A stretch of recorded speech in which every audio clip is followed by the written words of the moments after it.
Video like जरूर कर लीजिए और ऐसे वीडियो लगातार फ्री में पाने के लिए चैनल को तुरंत सब्सक्राइब कर लीजिए और बेल आइकन को जरूर टैप कर लीजिए ताकि आगे भी सारे वीडियो आपको मिलते रहे। यूट्यूब में फॉलो करते हैं तो प्लीज ये वाला फ्री टेलीग्राम चैनल जरूर ज्वाइन कर लीजिएगा। सारे नोटिफिकेशन सारे अपडेट यहीं पे आते हैं, ध्यान रखिए। नमस्कार दोस्तों, कैसे हैं आप सभी लोग। एग्ज़ाम प्रिपरेशन में मैं प्रियंका एक बार फिर से आप सभी का स्वागत करती हूं। आई होप आप सभी लोग अच्छे होंगे, बेहतर ढंग से प्रिपरेशन भी कर रहे होंगे। तो जैसा कि हम लोगों ने इंडियन पॉलिटी के क्वेश्चन स्टार्ट किए हुए हैं, ये क्लास डेली रात को 9 बजे आती है, जिसमें आप यूपीपीएससी से रिलेटेड किसी भी एग्ज़ाम की प्रिपरेशन कर रहे हैं तो ये क्लास आपके लिए महत्वपूर्ण है, जिसमें हम लोग सेक्शन वाइज सारे क्वेश्चंस कवर कर रहे हैं। अभी हम लोग साइंस के 500 क्वेश्चन सॉल्व कर चुके हैं, इसके आगे अब पॉलिटी स्टार्ट की गई है। तो अगर आप न्यू हैं चैनल पर, विजिट कीजिए, आपको प्लेलिस्ट मिल जाएगी, आसानी से आपको सारे वीडियोज़ भी अवेलेबल रहेंगे। कोई भी प्रॉब्लम है आप कमेंट करके मुझसे पूछ सकते हैं। तो आपने अगर पिछली क्लासेस नहीं देखी है उनको भी देखिए। दोपहर 1 बजे क्लास आती है जिसमें मैं जीएस सेक्शन कवर कर रही हूँ, वो भी क्लास आप फॉलो कर सकते हैं। इसके अलावा अगर आप कंप्लीट प्रिपरेशन करना चाहते हैं यूपीपीसीएस की, आरओ री एग्ज़ाम की, या फिर अपकमिंग और भी न्यू वैकेंसीज़ हैं जैसे कि जूनियर असिस्टेंट है, एमपीपीएससी है, या यूपीपीसीएस 2025 के लिए भी आप प्री प्लस मेंस की प्रिपरेशन करना चाहते हैं, तो मैं आपको बताना चाहूँगी कि आप स्टडी फॉर सिविल सर्विसेज के पेड कोर्स को ज्वाइन कर सकते हैं, जिससे आप बेहतर ढंग से प्रिपरेशन एक ही जगह पर कर सकते हैं। कम समय में सारा स्टडी मटेरियल आपको मिलेगा। करंट अफेयर, जीएस, हिंदी, कोई भी सब्जेक्ट हो उसके लिए आपको कोई भी डाउट नहीं रहेगा। टेस्ट सीरीज, पेड क्विज सभी अवेलेबल रहेंगे। ज़्यादा जानकारी के लिए डिस्क्रिप्शन बॉक्स में नंबर दिए गए हैं, आप विजिट कीजिए और आप जो नंबर दिए गए उन पर व्हाट्सएप मैसेज भी कर सकते हैं और कॉल करके भी जानकारी ले सकते हैं। 315 क्वेश्चन हम लोग इस सीरीज़ के सॉल्व कर चुके हैं और आज उनसे आगे के प्रश्नों को देखेंगे। बहुत जल्दी पॉलिटी भी कंप्लीट होने वाली है और इसके बाद अब ज्योग्राफी स्टार्ट हो जाएगी। तो आज का जो पहला प्रश्न है भारत के नियंत्रक और महालेखा परीक्षक के बारे में है। पूछा गया कौन सा या कौन से कथन इनके बारे में सही दिए गए हैं। तो स्टेटमेंट एक एक करके देख लीजिए। पहला है उसकी नियुक्ति राष्ट्रपति द्वारा 5 वर्ष की अवधि के लिए होती है। सेकंड है उसका वेतन और सेवा शर्तें राष्ट्रपति द्वारा निर्धारित की जाती हैं। थर्ड है वह 60 वर्ष की आयु पूरी होने पर पद छोड़ देगा। फोर्थ है वह राष्ट्रपति द्वारा ही पदच्युत किया जा सकता है। फिफ्थ है वह केंद्र और राज्य सरकारों के लेखों के रख रखाव के लिए जिम्मेदार होता है। अब ये सारे स्टेटमेंट आपने देख लिए और इन्हीं के अनुसार उत्तर देना है कौन से स्टेटमेंट आपको करेक्ट दिए गए हैं।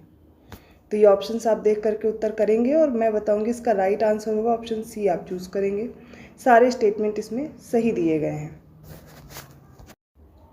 317 क्वेश्चन है नीति आयोग के उपाध्यक्ष के संबंध में निम्नलिखित में से कौन से कथन सही दिए गए हैं। पहला स्टेटमेंट है उसकी नियुक्ति राष्ट्रपति द्वारा होती है। सेकंड है उसे कैबिनेट मंत्री का दर्जा प्राप्त होता है। और थर्ड है वह केंद्रीय मंत्रिमंडल का सदस्य होता है। फोर्थ स्टेटमेंट है वह कैबिनेट की बैठकों में विशेष आमंत्रित सदस्य के रूप में शामिल होता है। फिफ्थ है वह आयोग का वास्तविक कार्यकारी प्रमुख होता है। अब बताइए इनमें से कौन सा स्टेटमेंट करेक्ट दिया गया है नीति आयोग के उपाध्यक्ष के बारे में।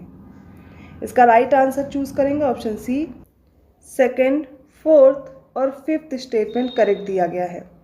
नीति आयोग के उपाध्यक्ष की नियुक्ति प्रधानमंत्री के द्वारा की जाती है, इसलिए पहला स्टेटमेंट इनकरेक्ट है।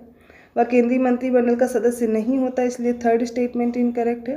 बाकी सारे सही दिए गए हैं। इसे कैबिनेट मंत्री का दर्जा प्राप्त होता है और वह कैबिनेट की बैठकों में विशेष आमंत्रित सदस्य के रूप में शामिल भी होता है और यह आयोग का वास्तविक कार्यकारी प्रमुख होता है। और इसके आप लोग कमेंट करके बताएंगे नीति आयोग के अध्यक्ष कौन होते हैं। Option C is right. Okay. 318 question है राज्य की नीति निर्देशक तत्वों के संबंध में निम्नलिखित में से कौन से कथन सही दिए गए हैं। पहला स्टेटमेंट है इन्हें आयरलैंड के संविधान से लिया गया है। सेकंड स्टेटमेंट है इन्हें संविधान के भाग 5 में शामिल किया गया है। थर्ड स्टेटमेंट है इनका उद्देश्य प्रजातंत्र को सामाजिक और आर्थिक आधार प्रदान करना है। फोर्थ स्टेटमेंट है राज्यों को इन्हें अनिवार्यतः लागू करना होता है। फिफ्थ स्टेटमेंट है सब तत्व गांधीवादी विचारधारा से प्रेरित हैं। इनमें से कौन से स्टेटमेंट आपको करेक्ट दिए गए हैं बताना है। इसका राइट आंसर आप चूज करेंगे ऑप्शन डी। पहला स्टेटमेंट कि यह आयरलैंड के संविधान से लिया गया है और इनका उद्देश्य प्रजातंत्र को सामाजिक और आर्थिक आधार प्रदान करना होता है। ये दो नीति निर्देशक के संबंध में जो तत्व हैं सही दिए गए हैं, कथन सही दिए गए हैं, लेकिन ये संविधान के भाग 5 में नहीं है, ये संविधान के भाग 4 में है और राज्यों को इन्हें लागू करना कोई अनिवार्यता नहीं होती। ठीक है, इसलिए ये फोर्थ स्टेटमेंट भी इनकरेक्ट है। सभी तत्व गांधीवादी विचारधारा से प्रेरित भी नहीं हैं। इसमें कुछ ऐसे आर्टिकल दिए गए हैं जो गांधीवादी विचारधारा से प्रेरित हैं, इसलिए फिफ्थ स्टेटमेंट भी इनकरेक्ट है और ऑप्शन डी राइट होगा। नेक्स्ट क्वेश्चन देखिए, बंगाल का गवर्नर जनरल निम्नलिखित में से किस अधिनियम द्वारा भारत का गवर्नर जनरल बना? भारत सरकार अधिनियम 1858, ऑप्शन बी है भारतीय परिषद अधिनियम 1861, ऑप्शन सी है पिट्स इंडिया अधिनियम 1784 और ऑप्शन डी है चार्टर अधिनियम 1833। इसका राइट आंसर हो जाएगा ऑप्शन डी चार्टर अधिनियम 1833, जिसके द्वारा बंगाल का गवर्नर जनरल भारत का गवर्नर जनरल बन जाता है। अगला प्रश्न देखिए, निम्नलिखित में से कौन सा युग्म सही नहीं है? कुछ आर्टिकल दिए गए हैं, इनसे संबंधित प्रावधान है, एक एक करके देखिए कौन सा इनकरेक्टली मैच्ड है वो पूछा गया है। पहला है भेदभाव का निषेध, आर्टिकल 15 में दिया गया है। बी है संघ बनाने का अधिकार, अनुच्छेद 19 में है। सी है जीवन रक्षा का अधिकार, अनुच्छेद 20 में है। और डी है संवैधानिक उपचार का अधिकार, अनुच्छेद 32 में दिया गया है। इसका राइट आंसर आप चूज करेंगे ऑप्शन सी जीवन रक्षा का अधिकार आर्टिकल 21 में दिया गया, ना कि आर्टिकल 20 में, इसलिए ऑप्शन सी राइट होगा। अगला प्रश्न है, भारतीय संघ को केंद्रीय प्रवृत्ति अभिमुख संघ की संज्ञा किसने दी थी? ऑप्शन ए है भीमराव अम्बेडकर, ऑप्शन बी है केसी वियर, ऑप्शन सी है आइवर जेनिंग्स या ऑप्शन डी है ग्रेनविल ऑस्टिन ने। इसका right answer option C Ivor Jennings ने। नेक्स्ट क्वेश्चन देखिए, निम्नलिखित में से किस अधिनियम में यह प्रावधान था कि भारतीय गतिविधियों पर ब्रिटिश सरकार का सीधा नियंत्रण होगा? ऑप्शन ए है चार्टर अधिनियम 1858, ऑप्शन बी है रेगुलेटिंग अधिनियम 1773, ऑप्शन सी है पिट्स इंडिया एक्ट 1784 या ऑप्शन डी है चार्टर अधिनियम 1833। और इसका करेक्ट आंसर है option C Pitt's India Act 1784। अब अगला प्रश्न जो है ये मूल अधिकारों से संबंधित है, पूछा गया कौन सा कथन इनमें सही दिया गया है। सारे स्टेटमेंट एक एक करके देखते जाइए। तो पहला स्टेटमेंट है इन्हें न्यायालय में चुनौती दी जा सकती है। सेकंड है ये अधिकार निरपेक्ष हैं। थर्ड है इन अधिकारों से राष्ट्रीय आपातकाल के दौरान वंचित किया जा सकता है। फोर्थ है ये अधिकार केवल भारतीय नागरिकों को ही प्राप्त हैं। और फिफ्थ है इनका उल्लेख संविधान के भाग 4 में किया गया है। इनमें से कौन से स्टेटमेंट करेक्ट दिए गए हैं ये चूज करके बताना है। इसका राइट आंसर हो जाएगा ऑप्शन सी, पहला और तीसरा स्टेटमेंट करेक्ट है। इन्हें न्यायालय में चुनौती दी जा सकती है, करेक्ट है। और इन अधिकारों से राष्ट्रीय आपातकाल के दौरान वंचित भी किया जा सकता है और इसीलिए ये निरपेक्ष अधिकार नहीं है। ऑप्शन सेकंड जो है वो इनकरेक्ट है। और ये अधिकार भारतीय नागरिक हों या कुछ अधिकार ऐसे हैं जो विदेशी नागरिकों को भी प्राप्त हैं, इसलिए फोर्थ वाला स्टेटमेंट भी इनकरेक्ट है। और इनका उल्लेख संविधान के भाग 3 में है, ना कि भाग 4 में, इसलिए फिफ्थ स्टेटमेंट इनकरेक्ट है। Option C is right. बढ़ते हैं अगले प्रश्न की ओर। संविधान की प्रस्तावना में समाजवादी और धर्मनिरपेक्ष शब्दों को किस संशोधन द्वारा जोड़ा गया? 41st अमेंडमेंट के द्वारा, 44th अमेंडमेंट, 46th अमेंडमेंट या 42nd अमेंडमेंट? ये चारों ऑप्शन देख करके बताइए। इसका राइट आंसर आप चूज करेंगे ऑप्शन डी 42nd अमेंडमेंट के द्वारा हमारी प्रस्तावना में समाजवादी और धर्मनिरपेक्ष शब्दों को जोड़ा गया था। अगला प्रश्न देखिए, निम्नलिखित में से किसकी सिफारिश के बिना अनुदान की मांग नहीं की जा सकती है? ऑप्शन ए है प्रधानमंत्री, ऑप्शन बी है राष्ट्रपति, ऑप्शन सी है वित्त मंत्री या ऑप्शन डी है नियंत्रक एवं महालेखा परीक्षक। इसका करेक्ट आंसर आप चूज करेंगे ऑप्शन बी राष्ट्रपति। 326 क्वेश्चन है, निम्न में से कौन सी विशेषता भारतीय संविधान की संघीय विशेषताएं नहीं हैं?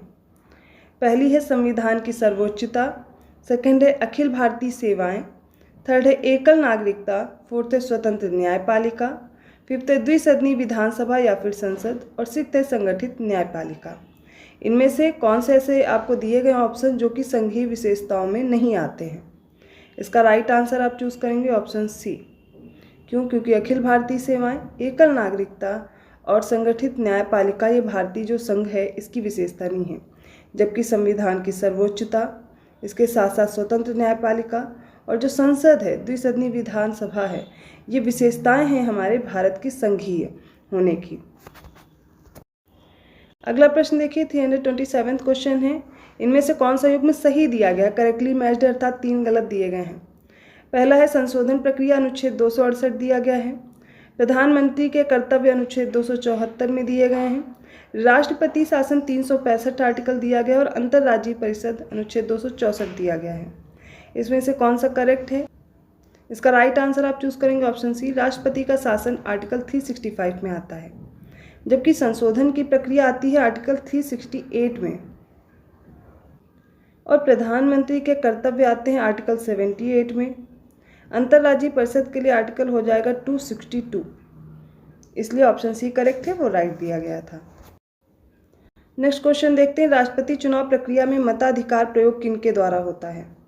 ऑप्शन ए है संसद और राज्य विधान मंडलों के सदस्य द्वारा, ऑप्शन बी है संसद और राज्य विधान मंडलों के चुने हुए सदस्यों द्वारा, ऑप्शन सी संसद और राज्य विधानसभाओं के चुने हुए सदस्यों द्वारा, या फिर ऑप्शन डी लोकसभा, राज्यसभा और राज्य विधानसभाओं के चुने हुए सदस्यों द्वारा। इसका करेक्ट आंसर हो जाएगा ऑप्शन सी, संसद और राज्य विधानसभाओं के चुने हुए सदस्यों द्वारा। अगला प्रश्न है, केंद्रीय प्रशासन की नींव निम्नलिखित में से किस अधिनियम द्वारा पड़ी? ऑप्शन ए चार्टर अधिनियम 1833, ऑप्शन बी है रेगुलेटिंग एक्ट जो 1773 का आया, चार्टर अधिनियम 1853 या पिट्स इंडिया अधिनियम 1784। इसका करेक्ट आंसर है ऑप्शन बी, रेगुलेटिंग अधिनियम जो 1773 का आया था। अगला प्रश्न है, सूची 1 को सूची 2 से सुमेलित करना है। एक तरफ कुछ एक्ट दिए गए हैं और उनसे रिलेटेड जो प्रावधान है वो दिए गए हैं। एक एक करके देखेंगे। सूची 1 में नियंत्रण बोर्ड की स्थापना दी गई है, फिर केंद्रीय प्रशासन है, थर्ड है भारत का गवर्नर जनरल, और डी है भारत के सेक्रेटरी ऑफ स्टेट। अब ये किस एक्ट द्वारा बने? जो कि सूची 2 में दिया गया, जैसे रेगुलेटिंग एक्ट 1773 का, भारत सरकार अधिनियम 1858, पिट्स इंडिया एक्ट 1784 और चार्टर एक्ट 1833। इसमें कोई एक भी आपको याद है तो उसको क्या करेंगे, मैच करना स्टार्ट करेंगे। तो सबसे पहले देख लीजिए, नियंत्रण बोर्ड की जो स्थापना हुई वो हुई पिट्स इंडिया एक्ट 1784 के द्वारा। बी है केंद्रीय प्रशासन, ये आता है रेगुलेटिंग एक्ट 1773 के द्वारा। भारत का गवर्नर जनरल बनता है चार्टर एक्ट 1833 के द्वारा, और भारत के सेक्रेटरी ऑफ स्टेट बनते हैं भारत सरकार अधिनियम 1858। ये इधर आ गया है, इसलिए आप देख लीजिएगा कि ये इनका आगे का पोर्शन है, ये एक्ट दिए गए हैं, ये दिए गए हैं, ठीक है। तो इसका जो करेक्ट आंसर हो जाएगा 3, 1, 4, 2। इनको ऑप्शन देख लेते हैं और उन्हीं के अनुसार हम लोग मैच करेंगे। 3, 1, 4, 2 जिसमें दिया गया ऑप्शन बी करेक्ट हो जाएगा, ठीक है। अगले प्रश्न में फिर से सूची 1 को सूची 2 से सुमेलित करना है। एक तरफ सूची में द्विसदनी प्रणाली दी गई है, विधायी विघटन है, अलग निर्वाचक मंडल है और प्रांतीय स्वायत्तता दी गई है। इनसे रिलेटेड अधिनियम देख लीजिए कौन कौन से हैं। तो पहला है भारत सरकार अधिनियम 1935, सेकेंड है भारत परिषद अधिनियम 1861, थर्ड है मॉन्टेग्यू चेम्सफोर्ड सुधार, और फोर्थ है भारत परिषद अधिनियम 1892, फिफ्थ है मार्ले मिंटो सुधार। इनके अनुसार मैच करना है, ये आपको कोड भी दे दिए गए, इनको देख करके मैच करिए और करेक्ट आंसर बताइए। इसका राइट आंसर देख लीजिए, हो जाएगा। सबसे पहले देखिए, जो द्विसदनी प्रणाली है ये आती है मॉन्टेग्यू चेम्सफोर्ड के द्वारा, ठीक है, मॉन्टेग्यू चेम्सफोर्ड सुधार, ठीक है। ये कब आया था ये भी याद कर लीजिए, 1919 में, द्विसदनी प्रणाली, ठीक। इसके बाद विधायी विघटन आ जाता है, जो कि भारत परिषद अधिनियम 1861 के द्वारा ही होता है, तो बी का 2 हो जाएगा, ठीक है। इसके बाद अलग निर्वाचक मंडल देख लीजिए, ये आता है मार्ले मिंटो सुधार के द्वारा, जो कि 1909 में आया था मार्ले मिंटो सुधार। प्रांतीय स्वायत्तता देख लीजिए, ये आया था भारत सरकार अधिनियम 1935। तो करेक्टली मैच कर लिया आपने, इसके लिए आंसर राइट हो जाएगा 3251, अर्थात ऑप्शन सी करेक्ट है। 332 क्वेश्चन है, सूची 1 को सूची 2 से सुमेलित करना है। पहली सूची में कुछ अनुसूची दी गई हैं, जैसे तीसरी अनुसूची, 9वीं अनुसूची, चौथी अनुसूची और 10वीं अनुसूची। अब इससे रिलेटेड देखिए प्रावधान दिए गए सूची 2 में, अनुच्छेद 29, सेकंड है दल बदल के आधार पर निरर्हता, थर्ड है कुछ अधिनियमों का वैधीकरण, फोर्थ है भाषाएं, फिफ्थ है शपथ का प्रारूप। और ये मोस्ट इंपॉर्टेंट क्वेश्चन की कैटेगरी में है, क्योंकि अब मैच करने के लिए ऐसे ही प्रश्न आते हैं। जैसे आपको अनुसूची में जो प्रावधान है वो ना दे करके आर्टिकल दे दिया गया, तब आपको ढूंढना होता। अगर आपको आर्टिकल पता है किस में आता है तो आसानी से आप मैच कर लेंगे। चलिए इसका सही उत्तर देख लेते हैं हम लोग। तो इसमें जो तीसरी अनुसूची है इसमें दिया गया शपथ का प्रारूप, तो ए का 5 हो गया। कहाँ कहाँ दिया गया, बी और सी में दिया गया है, ठीक है। इतना तो आपको पता चल गया, इन 2 ऑप्शंस में से है। फिर देखिए जो 9वीं अनुसूची है इसमें क्या दिया गया है, तो 9वीं अनुसूची में याद कर लीजिए दिया गया है कुछ अधिनियमों का वैधीकरण। चौथी अनुसूची अब देख लीजिए, इसमें दिया गया अनुच्छेद 29, ओके। और 10वीं अनुसूची में दिया गया दल बदल के आधार पर निरर्हता। तो क्या हो जाएगा 5, 3, 1, 2। Option B is correct, right. अगला जो प्रश्न है वो कथन और कारण से रिलेटेड है। तो कथन देखिए, भारत ने संसदीय स्वरूप की सरकार को अंगीकृत किया है। इसका कारण दिया गया क्योंकि राष्ट्रपति देश का प्रमुख महत्व है, जबकि प्रधानमंत्री की अध्यक्षता में मंत्रिपरिषद वास्तविक कार्यकारी प्राधिकारी है। इसमें बताइए कौन सा आपको उत्तर सही दिया गया है। ये नीचे आपको ऑप्शन दिए गए हैं। इसका करेक्ट आंसर आप चूज करेंगे ऑप्शन ए। कथन और कारण दोनों सही है और कारण कथन की सही व्याख्या भी करता है। अगला प्रश्न फिर से कथन और कारण के बारे में। कथन दिया गया, भारतीय संविधान के अनुच्छेद 149 में भारत के नियंत्रक और महालेखा परीक्षक की नियुक्ति और उसकी सेवा शर्तों से संबंधित उपबंध है। कारण है क्योंकि संवैधानिक सुरक्षा प्राप्त किए बिना वह स्वतंत्र रूप से कार्य नहीं कर सकता है। इनमें से कौन सा उत्तर आपको सही दिया गया है ये बताना है। इसका राइट आंसर हो जाएगा ऑप्शन डी। इसमें कथन गलत दिया गया है लेकिन कारण सही है। ऐसा क्यों? क्योंकि भारतीय संविधान में आर्टिकल 148 में दिया गया है भारत के नियंत्रक और महालेखा परीक्षक की नियुक्ति के बारे में। तो ऑप्शन यहाँ पर इसलिए डी करेक्ट होगा, ए गलत है लेकिन आर सही दिया गया है। अगला प्रश्न राष्ट्रपति के बारे में। कथन और कारण देख करके बताना है कौन सा उत्तर सही है। राष्ट्रपति पद धारण किए अथवा धारण कर चुके व्यक्ति को दोबारा इस पद के लिए निर्वाचित नहीं किया जा सकता।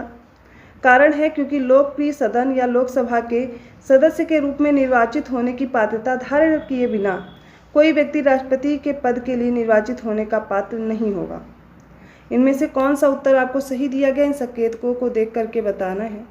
इसका करेक्ट आंसर ऑप्शन डी। ए गलत है किंतु आर सही है, अर्थात कथन तो गलत है लेकिन कारण सही दिया गया है। कथन दिया गया, राष्ट्रपति पद धारण किए अथवा धारण कर चुके व्यक्ति को दोबारा इस पद के लिए निर्वाचित नहीं किया जा सकता, ये गलत है। दोबारा भी निर्वाचित हो सकता है, इसलिए कथन तो गलत हो गया लेकिन इसका कारण सही है कि लोकप्रिय सदन या लोकसभा के सदस्य के रूप में निर्वाचित होने की पात्रता धारण किए बिना कोई व्यक्ति राष्ट्रपति पद के लिए निर्वाचित होने का पात्र नहीं होता है। अर्थात राष्ट्रपति निर्वाचित होने के लिए पात्रता वही होनी चाहिए जो लोकसभा के सदस्य की होती है। तो ये हो गए आज के पॉलिटी के क्वेश्चंस। आई होप आपको समझ में आएंगे। किसी भी क्वेश्चन में किसी भी प्रकार का डाउट है आप कमेंट करके पूछ सकते हैं, मैं कोशिश करूंगी आपको एक्सप्लेन करने की। तो ऐसे ही और क्वेश्चन के साथ मैं मिलती हूँ नेक्स्ट वीडियो में। आपको वीडियो को लाइक करना है, चैनल को सब्सक्राइब करना है और लोगों को शेयर करते रहिए। और ऐसे ही और क्वेश्चन आपको आसानी से मिलते रहें तो नोटिफिकेशन के लिए बेल आइकन प्रेस कर दीजिए। मैं मिलती हूँ अगली क्लास में, तब तक के लिए धन्यवाद।